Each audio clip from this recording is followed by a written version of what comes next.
Hi guys, you're welcome to my channel. In this video, I'll be showing you how you can delete all the emails in your promotions tab at once.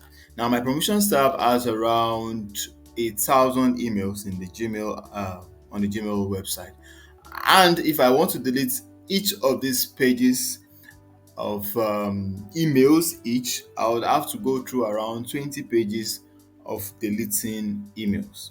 But if you feel that all the emails you have in your promotions tab, you don't need them again, then you can just delete everything en masse. And it's pretty simple, it's pretty straightforward.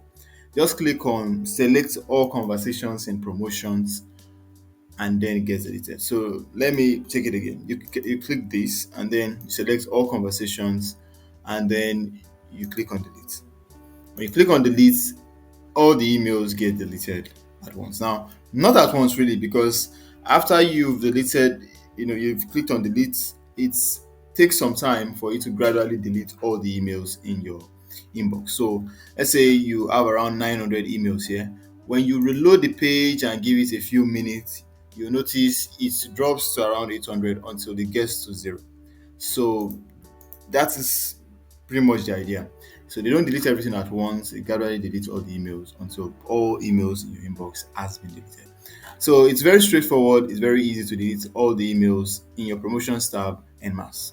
If you like this video, if you found value from this video, please like and subscribe to our channels for more tutorials like this. Have a great day.